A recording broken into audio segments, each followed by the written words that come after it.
méditation d'aujourd'hui va faire suite à la dernière que j'ai apportée. La dernière méditation, c'était quand la croix nous paraît trop lourde à porter. Et donc, j'avais développé cet aspect où Gilgal était impossible à traverser pour nous, que la croix était trop lourde à porter pour nous. Et je me souviens avoir terminé en disant que ce que nous ne pouvions pas faire, le Seigneur le faisait lui-même. C'est lui qui portait notre fardeau, c'est lui qui portait la croix pour nous, parce qu'il avait, lui, subi le supplice de la croix. Aujourd'hui, je voudrais qu'on développe un peu l'aspect de ce qu'est la croix dans la vie de chacun et quel est le but de la croix. Il faut faire très attention, la croix peut aussi devenir une idole. Alors, dit comme ça peut paraître surprenant, mais vous savez que du temps de la révolte des Asmonéens contre Antiochus Épiphane, dans le temple, il y avait le serpent d'airain que Moshe avait dressé dans le désert. Et les Juifs l'avaient mis dans le temple et il y avait une adoration du serpent d'airain à l'époque.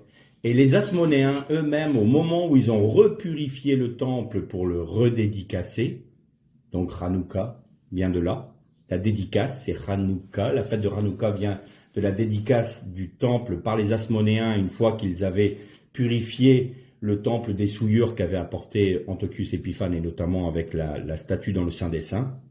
Eh bien ils en ont profité pour détruire le serpent d'airain, pour rétablir le vrai culte de l'Éternel. Alors, on terminera le message par cet aspect-là, ce que la croix peut devenir aussi une forme d'idolâtrie, une forme d'idole, parce qu'elle peut ne pas être comprise. Du moins, à partir du moment où on n'en comprend pas le but, on peut l'adresser comme étant quelque chose, comme étant un but dans notre vie, alors que c'est un moyen. Premièrement, quand nous acceptons de passer par le Jourdain à Gilgal, quand nous acceptons de porter notre croix et que nous disons au Seigneur, oui, j'accepte d'ouvrir le tombeau de ma vie pour montrer tel que je suis, j'accepte que ton jugement passe sur ma vie de manière à ce que tu puisses me montrer ce qui n'est pas à ta gloire, me montrer ce qui ne va pas dans ma vie, pour que le Saint-Esprit puisse agir en cela. J'accepte, Seigneur, de mourir à moi-même, d'être mis à mort, c'est-à-dire je t'offre ma vie pour vivre de celle du Christ. À partir de ce moment-là, le chrétien rentre dans une zone de turbulence. Et c'est très déstabilisant parce que la connaissance de notre Seigneur lors de notre conversion, c'est un Seigneur d'amour, c'est le Seigneur qui nous donne, c'est le Seigneur qui nous console, c'est le Seigneur qui nous soigne, c'est le Seigneur qui oint nos plaies. Et tout d'un coup, nous réalisons que pour progresser spirituellement, pour avoir une vie qui soit conforme à la pensée de Dieu, il nous faut nous charger de notre croix, et à partir de ce moment-là, le Seigneur paraît être un étranger à nos yeux. Et ça peut être dangereux parce que si on oublie que Dieu, premièrement, est amour, que Dieu nous aime, on peut avoir le sentiment qu'il devient un Dieu injuste. Pour comprendre cela, on va lire un court verset dans le livre des Proverbes, Proverbes chapitre 3, et on va lire le seul verset 12. Proverbes 3, verset 12.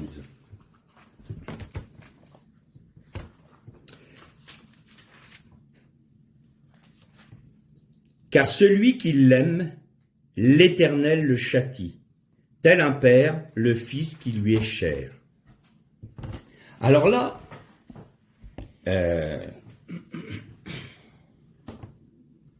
le verbe châtier, alors évidemment les traducteurs ont bien été obligés de choisir un terme qui correspond au plus près dans le texte, mais il y a cette chose merveilleuse dans l'hébreu dont je vous ai souvent parlé. Un seul mot peut avoir beaucoup de nuances et nous exprimer beaucoup de choses que nous ne retrouverons pas dans le français ou dans l'anglais ou dans les traductions d'autres langues que l'hébreu. Et ce mot, c'est yachar. Et yachar en hébreu, certes veut dire reprendre, mais il veut dire aussi conduire dans la vérité, corriger, montrer le chemin et certes apporter une correction. Donc, si vous voulez, dans ce mot, il y a cet aspect d'un père qui éduque son enfant. Quand mon père me donnait des instructions, quand il m'éduquait, il y a des moments, il usait de sévérité, d'autres moments, il usait d'encouragement, à d'autres moments, il me montrait la manière dont je devais me comporter dans certaines circonstances, mais jamais je n'ai douté que mon père m'aimait. Bon, je parle d'un père normal, hein. Pas des pères qui sont fous et qui s'en moquent de leurs enfants. Et donc, Dieu agit comme le meilleur des pères. Et pour pouvoir agir dans la correction, donc yachar dans notre vie, qu'est-ce qu'il utilise? Il utilise la croix. La croix est un moyen pour Dieu de mettre en pratique dans la vie de ses rachetés ce que Christ a accompli pour eux. Donc, on sait que Jésus a subi sur lui les 4 types de mise à mort qui étaient dans la loi de Moïse. On en a déjà parlé de ça. Donc, je les rappelle rapidement. Il y a la lapidation, c'est le fouet. Il y a l'épée, c'est les clous et la lance. Il y a la pendaison, il était pendu au bois de la croix et il étouffait. Et il y avait le feu, évidemment brûlé par le feu, mais Jésus vivait le feu du jugement de Dieu et il a exprimé cela quand il a dit « j'ai soif ». Donc, si on porte notre croix, elle va agir dans la vie de chacun d'entre nous de la même manière. Nous allons subir la flagellation. Alors, peut-être pas, je ne suis pas en train de dire que ça va être au sens littéral, quoique certains chrétiens, en étant martyrs, en mourant de manière en martyr, ont pu subir ce genre de choses, mais on va rester sur le plan spirituel, sur la façon dont la croix va agir dans notre vie et qui peut nous faire penser que Dieu nous a oubliés, que Dieu ne nous aime plus, que Dieu est pour nous quelqu'un d'étranger, que celui qui nous avait montré l'amour qu'il portait pour nous en Jésus-Christ en nous présentant le sacrifice de Jésus, eh bien ce Dieu-là a disparu. Et donc, vous allez rencontrer tout d'un coup, à partir du moment où vous avez fait cette prière à Dieu, Seigneur, je veux me charger de ma croix, je veux mourir à moi-même, j'accepte le jugement sur ma vie. Tout d'un coup, vous allez voir que des hommes ou des femmes vont vous flageller. Vous n'allez pas comprendre. Vous n'avez rien fait. Même des personnes qui étaient autour de vous, qui n'avaient pas de problème avec vous, tout d'un coup, des problèmes vont survenir. Et ils vont vous critiquer, ils vont vous marteler, ils vont vous flageller, ils vont vous lapider. Et là, vous commencez à vous dire, mais qu'est-ce qui se passe? Et c'est encore plus fort quand ce sont des frères de l'Église. Parce que des frères de l'Église qui ne veulent pas vivre la vie de la croix, ou qui n'ont pas compris ce qu'était la vie de la croix, eux-mêmes vous trouvent étrange, vous trouvent excessif, vous trouvent totalitariste dans votre foi. Donc vous êtes bizarre, il faut qu'on vous soigne. Et pour vous soigner, eh bien, il faut qu'on vous montre que vous avez tort. Pour vous montrer que vous avez tort, il faut bien qu'on vous dise les choses telles qu'on les pense, même si c'est blessant. Et si ils voient que vous ne répondez pas, entre guillemets, à leurs soins, ils frappent plus fort. Et au bout d'un moment, ils critiquent ouvertement et ils vous rejettent. Ils disent « Tu mérites la mort et tu dois être mis hors du camp. » Vous allez être flagellé. Et si vous n'êtes pas convaincu de l'amour de Dieu, quand la croix commence son œuvre, nous pouvons perdre pied. Et le Seigneur nous fait toujours la grâce et nous a dit, c'est moi qui porte le joug pour toi. On a toujours ce recours devant Dieu pour qu'il nous explique la raison pour laquelle nous passons par ce chemin. Et l'objet de cette méditation d'aujourd'hui, c'est d'expliquer à celles et ceux qui passent par ce chemin, ne comprenant pas ce qui leur arrive, qu'ils sachent que c'est tout à fait normal, parce que c'est le chemin que Dieu va utiliser pour nous rendre semblables à Christ. Donc il y a cet aspect-là, la flagellation. Vous allez être tué par l'épée. Alors ça peut être, là encore, physiquement.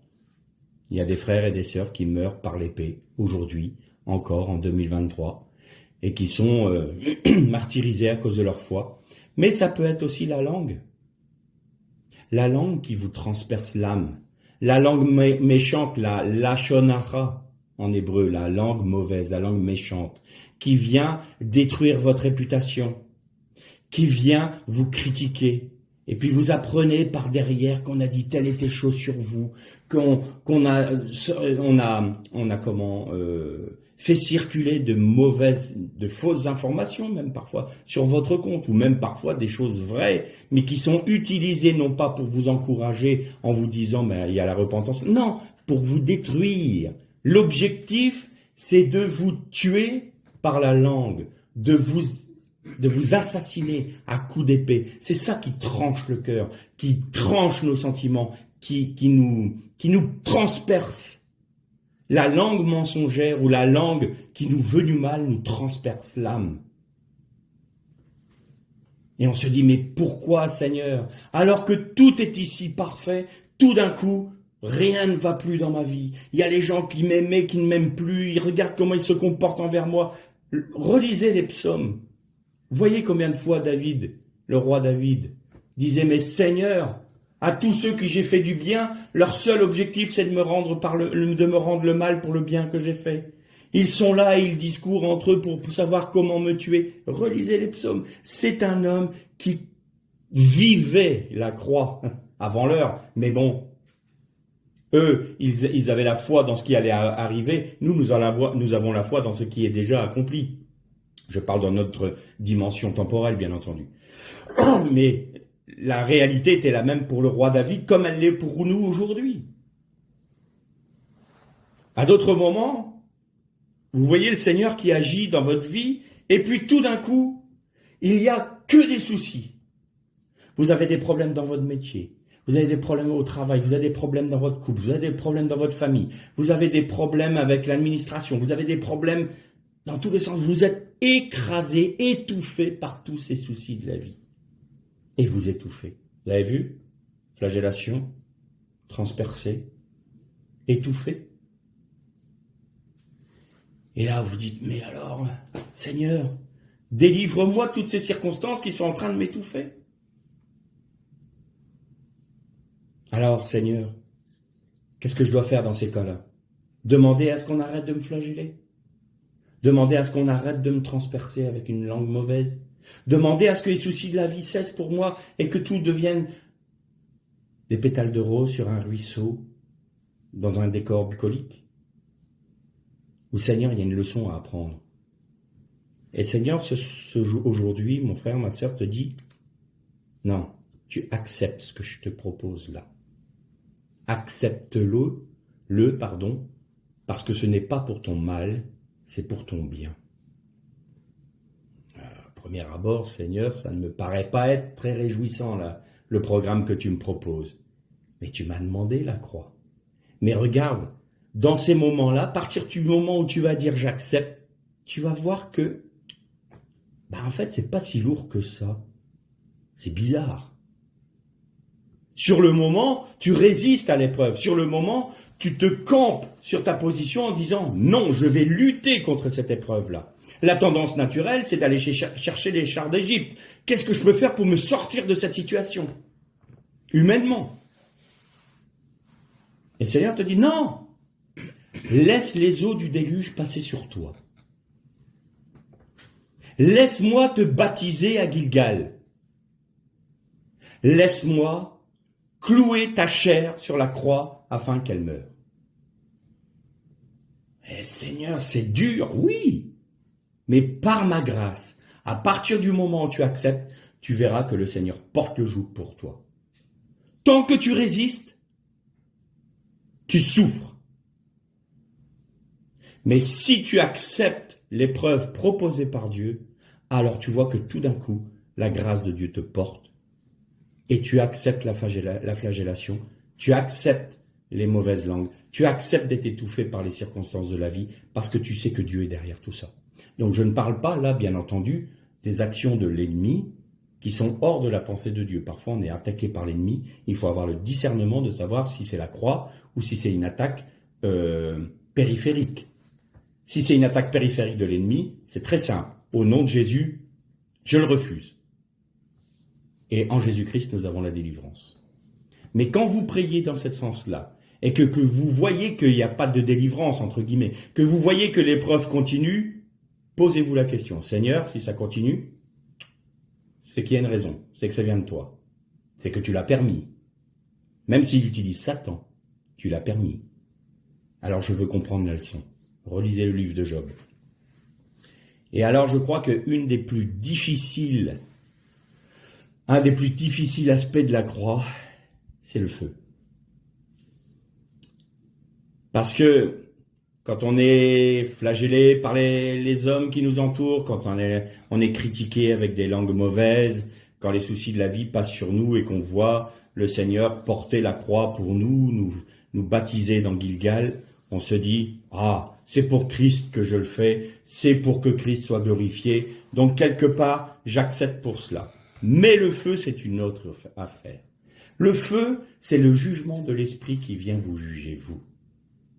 Et qui vient mettre en évidence ce que vous avez tendance à couvrir d'un pudique voile pour que personne ne voie votre souillure et votre péché. Et le Seigneur va utiliser la croix également pour mettre à la lumière, devant vos yeux, ce que vous ne voulez pas voir chez vous. Et là, vous voyez la méchanceté de votre cœur, le péché. Vous voyez tout ça qui remonte à la surface et vous dites, oh là là là là. On peut toujours dire, moi je souffre pour Dieu, donc quelque part, l'homme peut encore utiliser la croix pour s'enorgueillir. Et dire, ah, c'est pour le Seigneur que les hommes me critiquent. Moi, j'ai pris mes positions pour Dieu, je souffrirai pour lui. Donc vous avez vu comme je suis quand même, hein. Vous avez vu, je suis un vainqueur, hein. Puis tout d'un coup, le Seigneur il dit, bon maintenant, il va falloir qu'on passe à une autre étape de la croix. On va s'occuper de ton cœur. Tu ouvres le tombeau.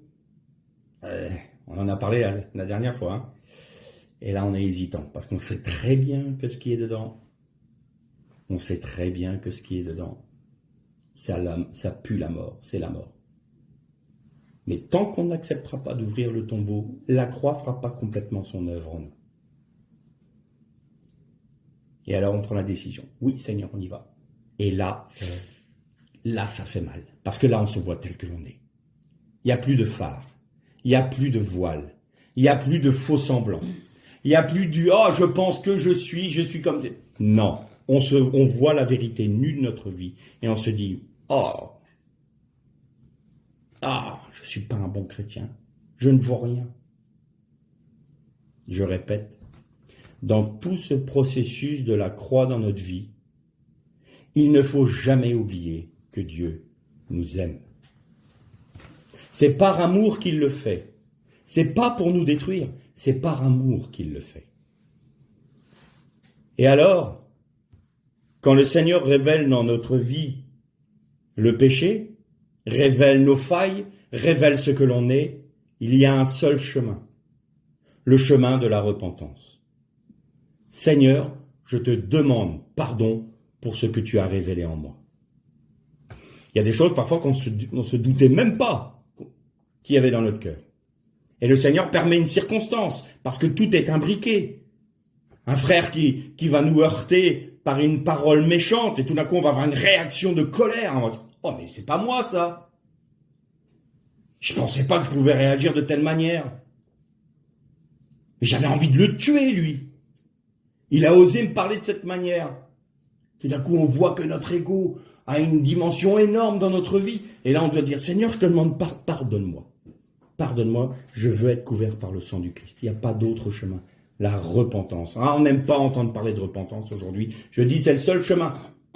La Bible nous dit, c'est le seul chemin. La repentance. Et demander au Seigneur de détruire ce qui n'est pas de lui dans notre vie, de lui remettre notre péché de manière à prendre la décision en même temps que nous nous repentons de ne plus pécher. Après, c'est son œuvre. C'est là où il y a cette merveille du Seigneur qui agit. Il nous révèle les choses pour que nous les mettions à la lumière et pour que nous disions « Oui, ok, je me reconnais comme étant comme cela. Seigneur, tu t'en occupes. » Et c'est lui encore qui fait son œuvre. Tout est grâce. Toute la base de la vie chrétienne est fondée sur la grâce de Dieu en Jésus-Christ. Mais ce qui est compliqué pour l'homme, c'est d'accepter de se voir tel qu'il est. Et les circonstances dont j'ai parlé, la flagellation, l'épée qui nous transperce ou les soucis de la vie, sont là justement pour révéler, pour que le feu de la croix puisse faire son œuvre en nous. Ces trois premières façons de mourir nous amènent à être brûlés, entre guillemets, sur l'autel des sacrifices. Je vous exhorte, frères, par les compassions du Seigneur, à offrir vos corps comme un sacrifice vivant à l'Éternel, ce qui sera de votre part une œuvre raisonnable. Raisonnable. Oui, parce que vous ne raisonnez pas selon les hommes, mais vous raisonnez selon Dieu. C'est-à-dire que votre intelligence a été renouvelée pour que vous compreniez le processus de la croix dans votre vie, de manière à ce que vous puissiez être complètement libérés. Pas de vos ennemis, pas des circonstances, pas du frère un tel qui vous a dit quelque chose de méchant parce qu'il n'a pas compris votre chemin, mais d'être délivré de vous-même, parce que notre pire ennemi, c'est nous-mêmes. C'est nous qui sommes notre propre idole. Et ça doit être brisé. Ça doit être passé à la croix. Ça doit être passé au feu du jugement. Et c'est ça le processus. Alors vous commencez à comprendre que la croix peut devenir une idole si l'objectif de la croix n'est justement pas ce processus de brûlure dont je parle. Parce que si nous nous arrêtons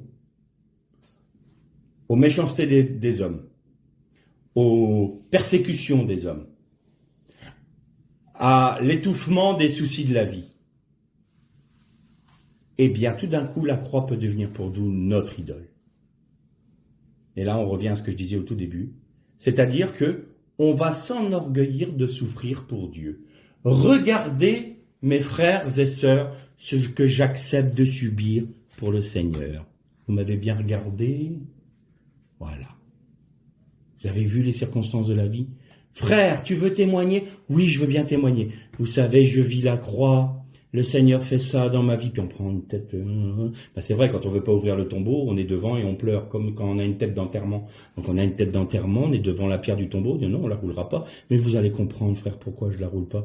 Parce que vous savez, c'est terrible. Les gens disent des méchancetés sur moi. Les frères ne me comprennent pas. Je suis un pauvre malheureux. Puis vous avez vu tous les soucis de la vie. À mon travail, ça va pas. Dans ma famille, ça va pas. Plaignez-moi, s'il vous plaît. Et regardez comme je suis saint. Parce que je fais tout ça pour le Seigneur. Qui est-ce que vous glorifiez à ce moment-là? Le Seigneur? Non. La croix devient pour vous l'idole. Et puis, plutôt que d'entendre le Fils de l'homme, c'est-à-dire Jésus-Christ, Yeshua HaMashiach, dire « Il faut que le Fils de l'homme soit élevé de manière à attirer tous les hommes à lui, eh bien, qu'est-ce que vous faites dans ce moment-là? Regardez, j'accepte la croix, regardez-moi. Et ça y est, l'idole est sur la croix. Et ça y est, le serpent d'airain est sur la croix, sur le bâton, sur la verge de Moshe. Et pourquoi c'est le serpent? Parce que votre nature charnelle, c'est issu du serpent. Et vous demandez aux hommes de regarder non plus Christ, mais vous. Et la croix est une idole. La croix a un but, de nous délivrer de nous-mêmes. La croix a cet objectif-là, que notre vie, que nous donnions notre vie, que nous perdions notre vie, afin de récupérer celle du Christ, de vivre de celle du Christ. alors il se passe quelque chose de merveilleux. On va lire un autre texte, ce coup-ci dans l'Évangile, donc dans la Brit Hadasha, ce qu'on appelle le Nouveau Testament, et on va lire dans l'Évangile de Marc, au chapitre 10, et on va lire à partir du verset 46. Marc, chapitre 10, verset 46. Ils arrivèrent à Jéricho, et lorsque Jésus en sortit avec ses disciples et une assez grande foule, le fils de Timée, Bar-Timée c'est fils de Timée en hébreu, enfin en araméen plus précisément, mendiant aveugle, était assis au bord du chemin. Il entendit que c'était Jésus de Nazareth, et il se mit à crier « Fils de David, Jésus, aie pitié de moi !» Plusieurs le reprenaient pour le faire taire, mais il criait encore plus fort « Fils de David, aie pitié de moi !» Jésus s'arrêta et dit « Appelez-le ». Ils appelèrent l'aveugle, et en lui disant « Prends courage, lève-toi, il t'appelle ». L'aveugle jeta son manteau, et se levant d'un bond, vint vers Jésus. Jésus, prenant la parole, lui dit « Que veux-tu que je te fasse ?»« Rabouni, lui répondit l'aveugle, que je recouvre la vue. » Et Jésus lui dit « Va, ta foi t'a sauvé. » Aussitôt, il recouvra la vue et suivit le Jésus dans le chemin. Je tourne la page. Non, c'est tout. Dans un autre texte et dans un autre évangile, il est dit que Jésus lui disait de ne pas le répéter à quiconque, de ne rien dire à quiconque. Qu'est-ce qu'on peut comprendre dans ce texte-là à travers le sujet de notre méditation qui est l'œuvre de la croix? Si nous acceptons tout le processus de la croix dans notre vie, sans en faire pour nous une idole,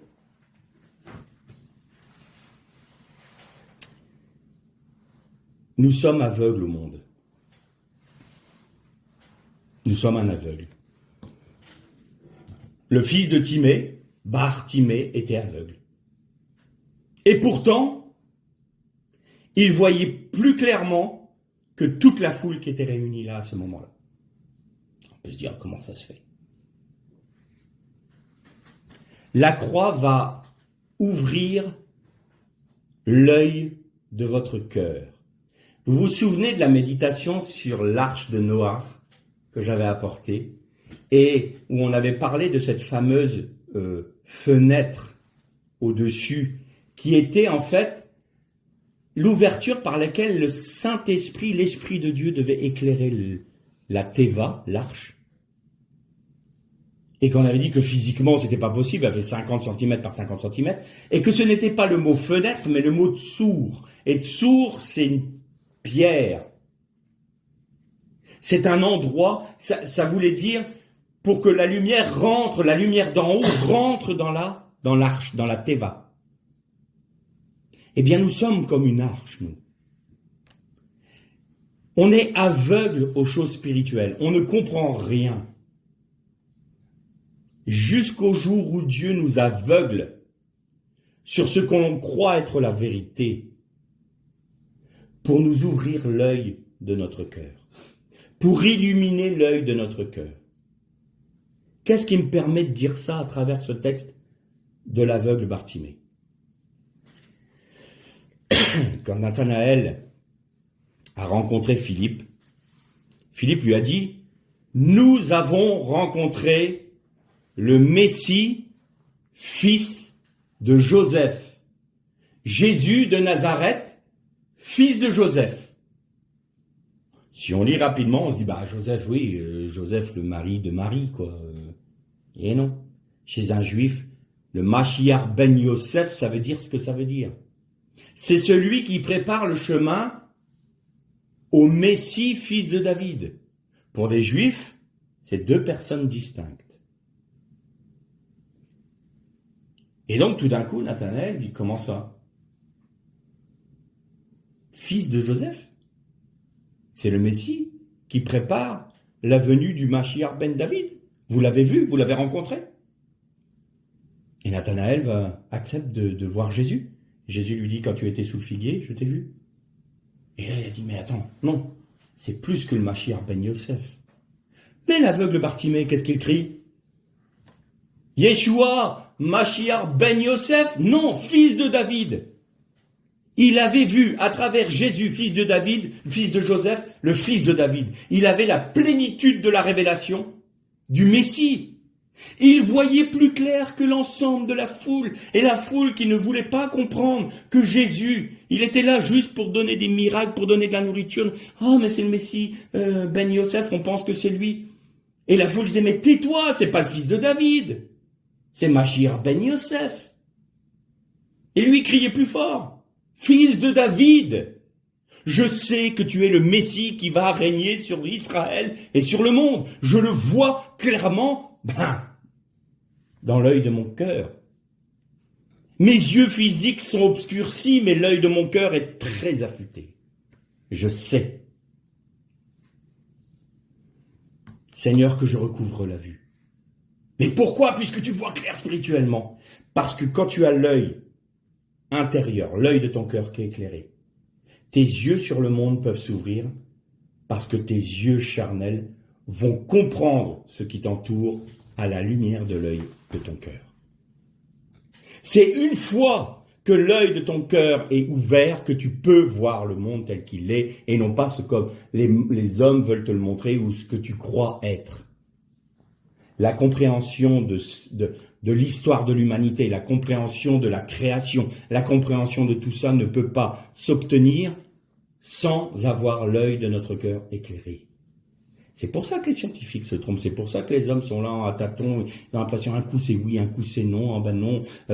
Aujourd'hui, on n'arrête pas de nous parler du réchauffement climatique. Mais en même temps, il y a d'autres scientifiques qui disent on va arriver dans une nouvelle ère glaciaire. Qu'il faut croire? Tout va fondre, les océans vont monter d'1 mètre. Certainement pas, disent les autres. Tout va geler. On croit qui? Des aveugles qui conduisent des aveugles. Et après, qu'est-ce qu'on fait? On rentre dans l'idéologie. Et on n'est plus en train de défendre une thèse, on défend une idéologie. Et les hommes marchent à l'aune des idéologies. Et on voit les dégâts que ça fait. Les discordes, les embrouilles, les guerres, les divisions. Moi je crois ça. Non, moi je crois ça. Tu rigoles, t'es n'importe quoi. Et celui qui a l'œil de son cœur qui est ouvert par le Saint-Esprit, il voit le monde et il dit, Seigneur, je comprends, je vois tout, c'est une fresque devant moi parce que tu me fais la grâce de comprendre. Mon intelligence est renouvelée, donc mes yeux de chair peuvent s'ouvrir.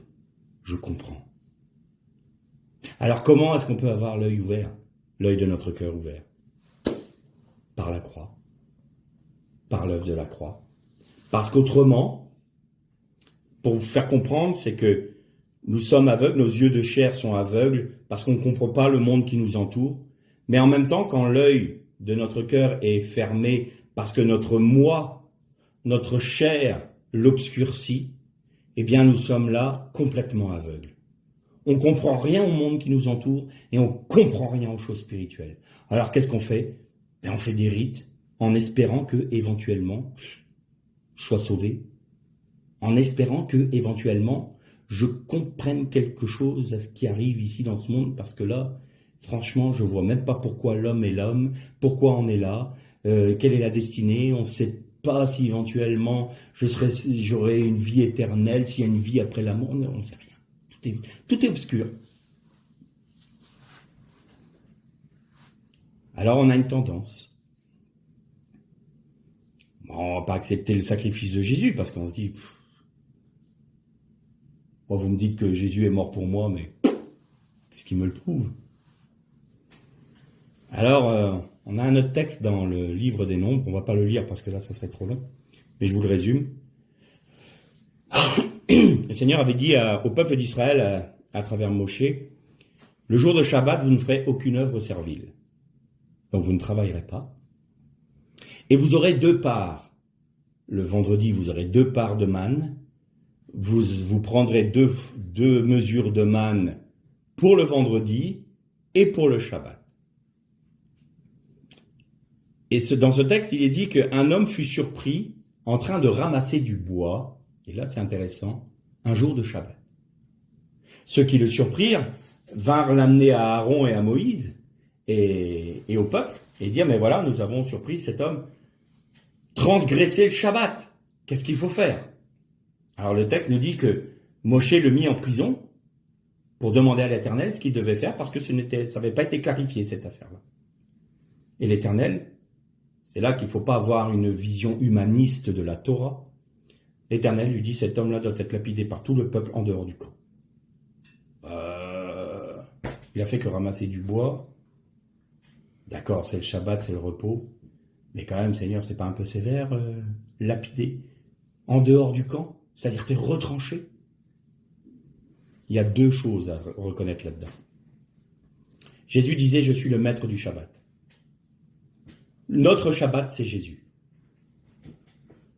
Essayer d'obtenir notre salut, notre repos, en dehors de Jésus, c'est travailler à notre salut. C'est d'essayer d'accomplir notre salut par nos propres forces. C'est à la sueur de notre front que nous essayons d'obtenir le salut de notre âme. C'est une malédiction. Vous avez vu que au Lévitique, il était dit, il ne mettra pas de vêtements qui produisent la transpiration pour le service du tabernacle. Pourquoi? Parce que le salut ne demande pas un effort. On ne doit pas transpirer pour être sauvé. C'est simplement notre foi dans une œuvre accomplie par quelqu'un d'autre qui, lui, a sué dans le jardin des grumeaux de sang. Et donc cet homme-là, qu'est-ce qu'il faisait? Moi, l'Éternel me dit des choses, mais m'intéresse pas. Hein. Moi, je vais faire mon salut moi-même. Shabbat, on ne doit pas travailler. Pourquoi? Le repos, quel repos? Moi, je vais faire en sorte de faire ma religion. Vous avez noté que c'est du bois qu'il va chercher.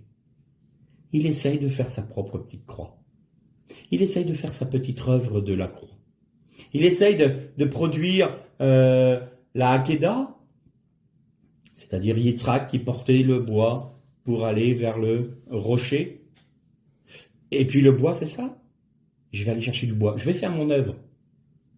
Et puis ça sera ma croix à moi, celle que je vais m'édifier moi-même. On revient à l'idolâtrie de la croix.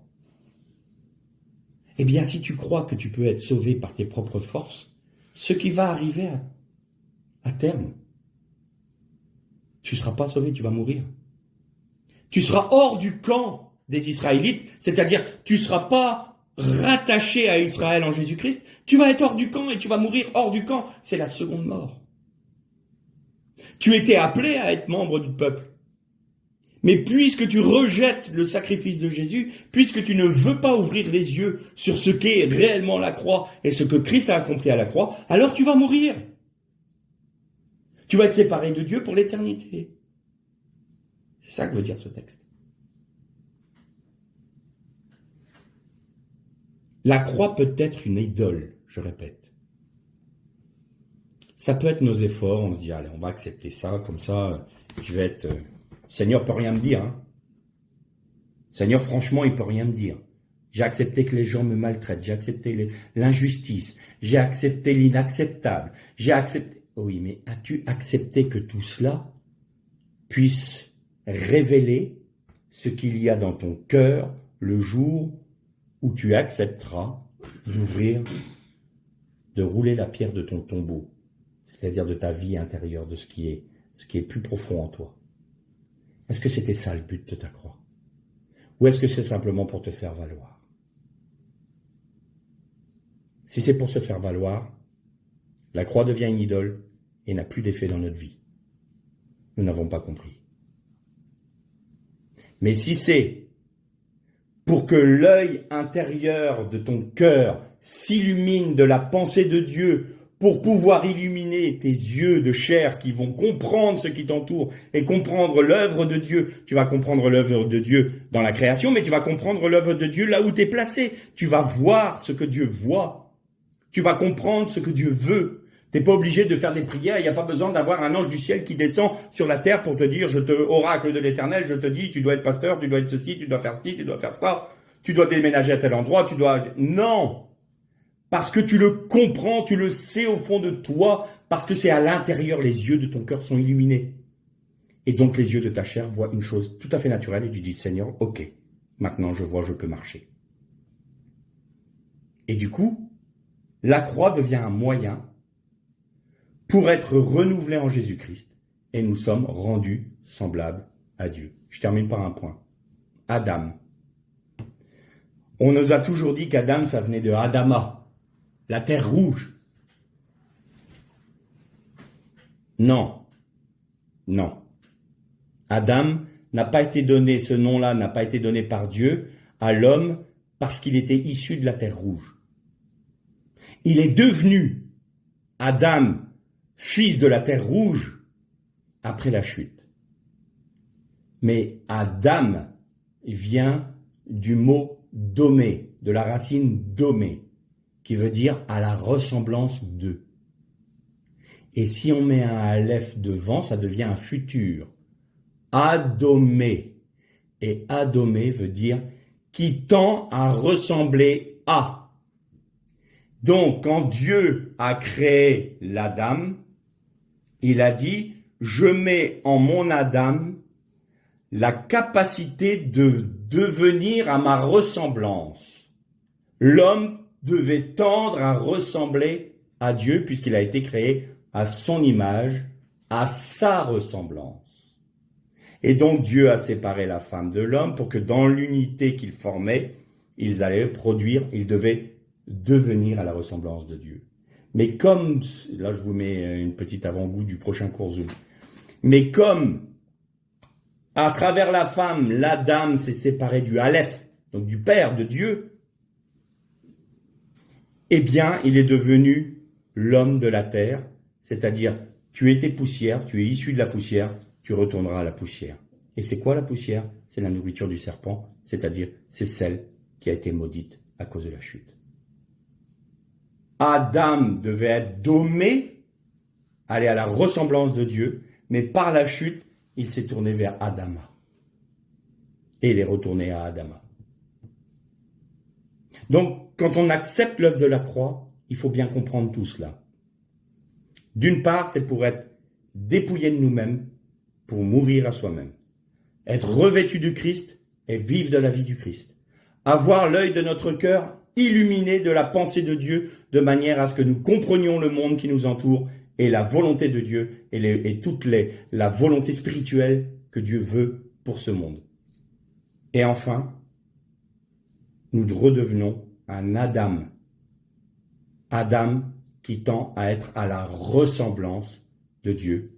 Il fait cette œuvre afin que vous soyez d'image en image, de ressemblance en ressemblance à l'image du Christ. Voilà ce qu'est l'œuvre de la croix dans notre vie. Lech Shalom.